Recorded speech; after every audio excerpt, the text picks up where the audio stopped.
guys, and welcome to another Factorio FFF discussion, number 274, New Fluid System 2, and I'm joined again by Afflixian. Hello, everyone. So, fluids, man, this is awesome. The fluid system, I know we're all excited for a new fluid system, and this pretty much breaks it down in quite a bit of detail, what they decided on and how it's going to work and all that, as well as some really cool little additions as well. So, this is brought to us by Dominic.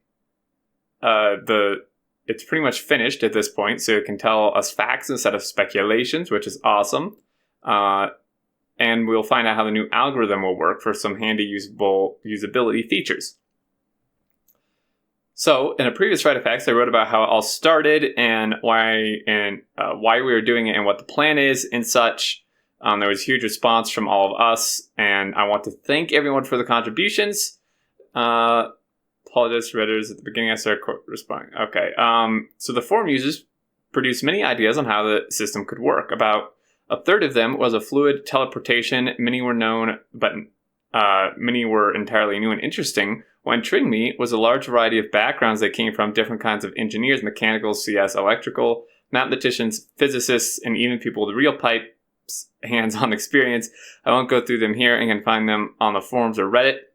There are two proposals on the forum, though, that were so good that they made it into the game from Quinor and the yeast. So, both these proposals were very similar and kind of similar to the previous game logic. What it shares is that mechanics still uses fluid physics simulation and volume in a pipe as a base for the movement calculation. As a result, not much changes on the first glance. What they add, though, is a emphasis on the fluid network update being independent on the current state, i.e., updating one pipe only depends on state from last tick and is therefore independent on evaluation order, which was one of the big pains of the old model that led to sometimes ridiculous junction behavior. Difference between these two was rather small. Quinor's version allowed perfect throughput with 3 passes over the fluid boxes. Fluid box is a thing managing fluid for entities, so he'll talk about them.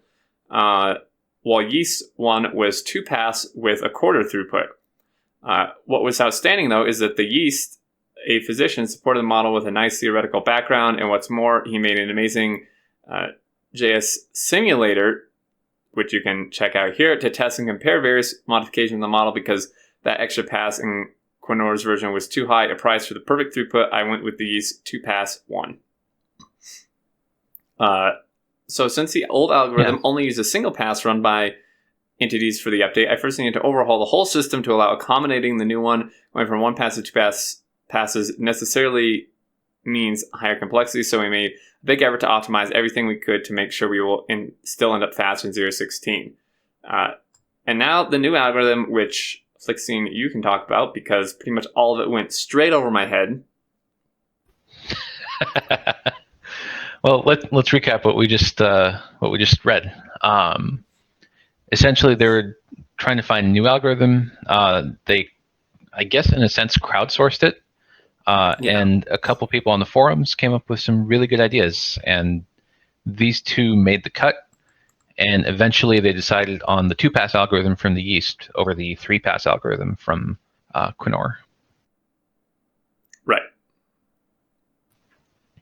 So this new algorithm, this is pretty dense. Bear with me here. There are 2 variables, the volume of fluid that's in the fluid box and the flow speed in a connection between fluid boxes. And that exact behavior depends on the 2 constants, c squared, which corresponds to the mass of the liquid, and friction, which affects how quickly throughput drops with pipe length. So good news, those 2 variables can now be set for fluids separately, so different behavior can be achieved. So as you can see in this GIF, crude oil is moving a lot slower, water is approximately the same speed as before, and petroleum is faster than water, which makes sense because it's a gas. Right. So now this, yeah. I was just going to say that's really cool that you can now have different fluids flowing at different rates.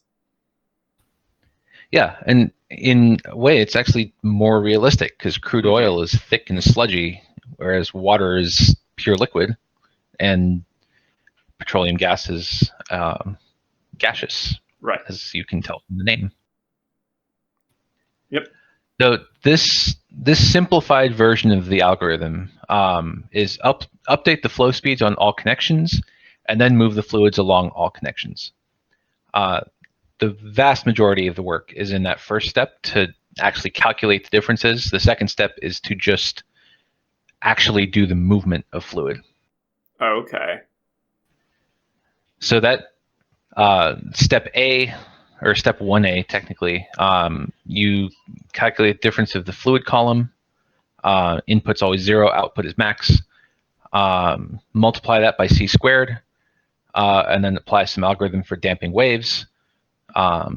Change the flow speed by that difference, and then clamp the flow to take a maximum of a quarter of the contents. Okay. So that is very, very, very simplified. I can't really think of a way to describe it in more detail because step C is completely abstracted away from us. Right, exactly. Like, we have no idea what's going in to step C according to this document here. Maybe it's in the JavaScript simulator that the yeast put together, but either way, that step C is where the physics happens. Okay.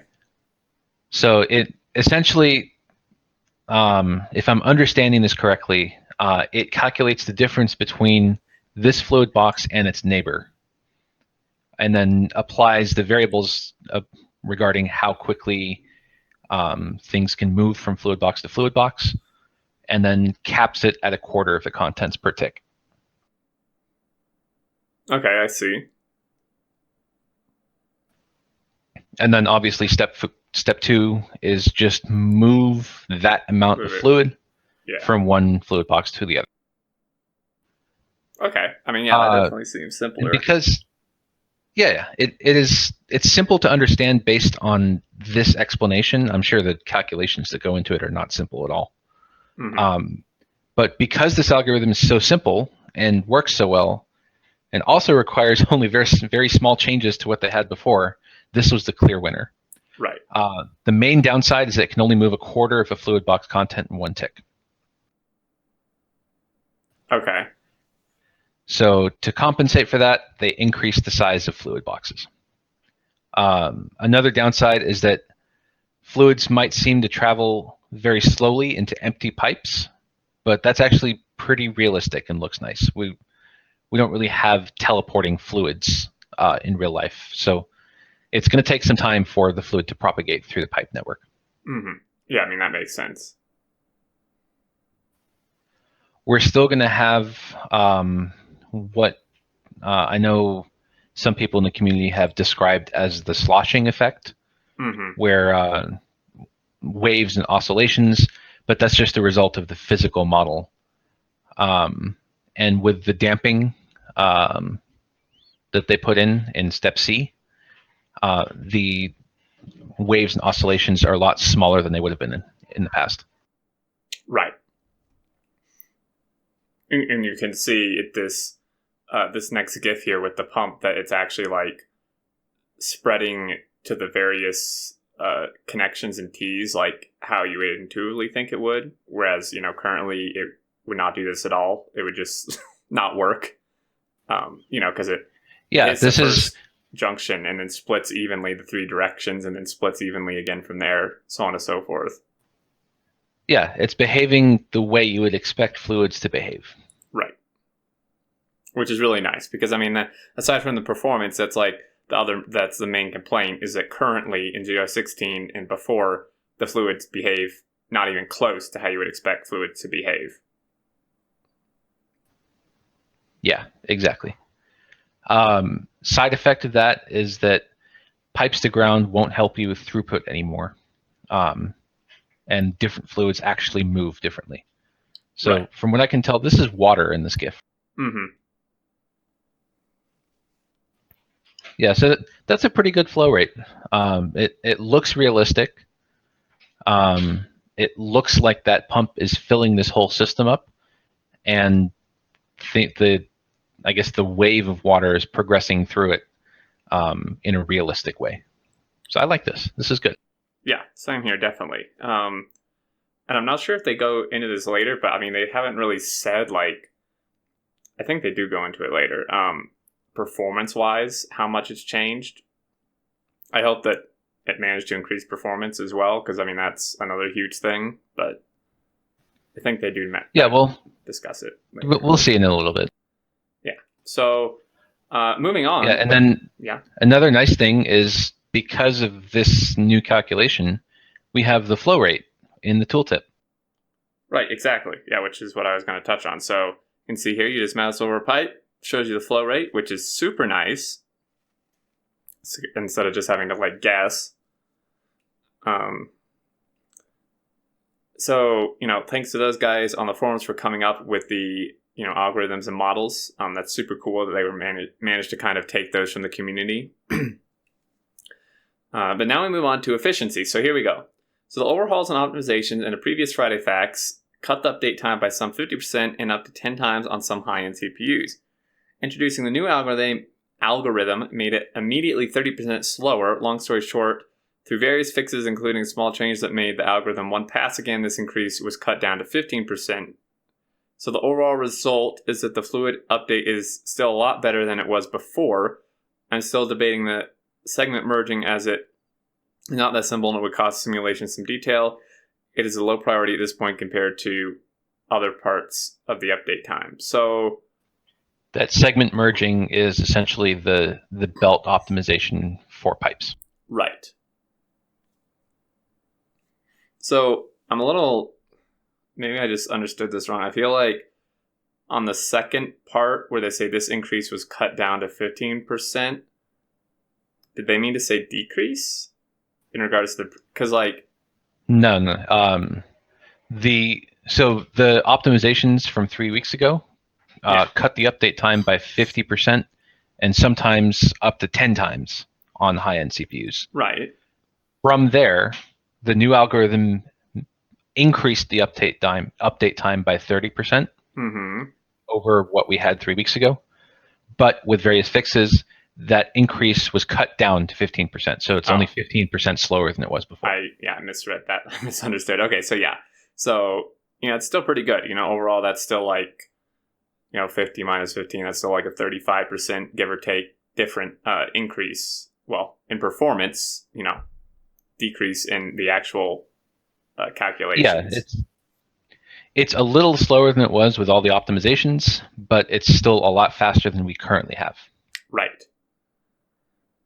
And then this is probably, for me, this is probably for a lot of people, it's probably one of the most exciting parts. Fluid mixing. There was fluid mixing, and now it's gone. So, no more fluid mixing. Hooray! Celebrate, man. So, as probably most people know, if you mix your pipes, you're screwed, and you have a really bad time. That's no longer going to be a problem. Because once an empty fluid system, connected network of fluid boxes, pipes, cracking machines, etc., touches either a fluid or fluid filter, the system is locked onto that fluid. It is then not possible to connect it to another system with a different fluid. There are quite a few actions which can result in merging systems, so each need to be checked. Building entity with fluid boxes, setting recipe with fluid input-output, rotating entity. And you can see in this GIF, we have heavy oil on the left and water on the right. They're separate. You try to put a pipe there, and it won't let you because they are locked to their own things. And if you were to connect it, it would obviously, make them both merge, which it won't let you do now. Why are you taking away my freedom to mix fluids? If it was actually useful in the game, I'd be upset. But at this point, it's just a massive headache. So this is removing one headache, which is cleaning up mixed fluids, and potentially introducing another one where you're trying to finish out your oil build or something, and it's not letting you place that last pipe because the pipe you're connecting to is already connected to some other inputs, and now you have to trace that. Yeah, I was thinking of that. That will be a bit of a pain for sure. At the very least, it can be solved without fully draining the pipes. Yeah, exactly.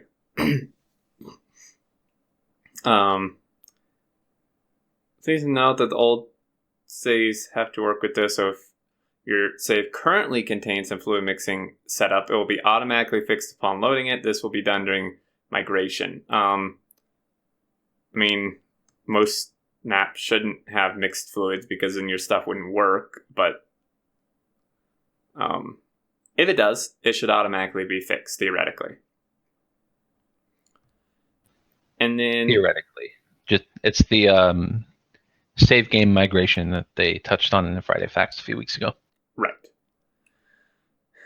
Then we have, I'm not going to read all this. Hansi Q is leaving, unfortunately. That's really sad, along with the departure of our other Mac OS developer, Jury. Means they currently have nobody on the team to work with and maintain the Mac OS version. So it's a pretty significant issue, obviously. So they're looking for a Mac OS developer. You guys can definitely sign up if you fit the criteria. It's a shame Hansi Q's leaving, but yeah, I mean this is it's part of his career. So in a career, you need to do what's right for your career, not necessarily what's your favorite hobby. So. Right, exactly. So there's that, and then now you can get Steam keys directly from them.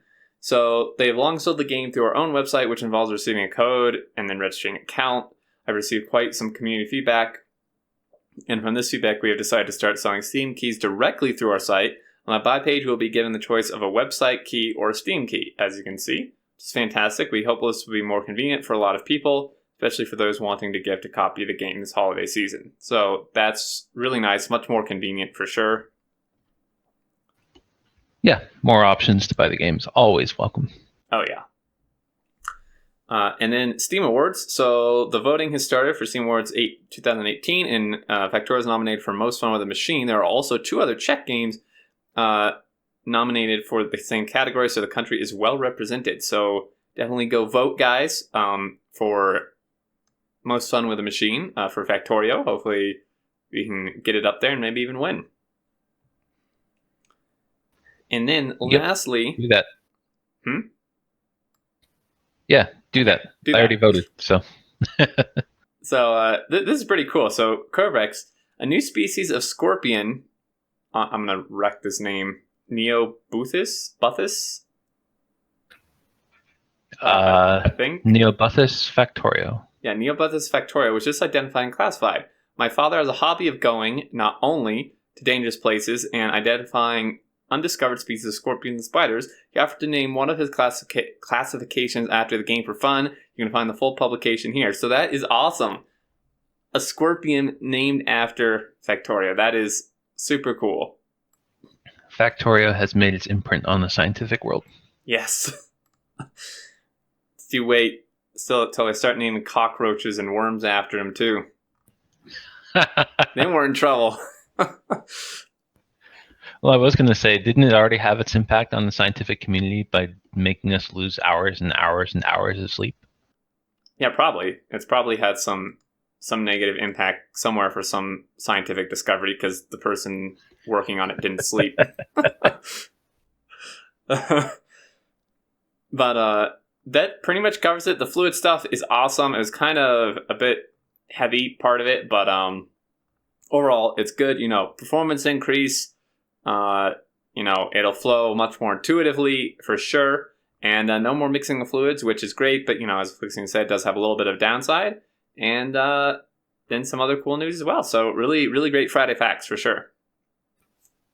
Yeah, this one is an exciting one to read and parse and understand.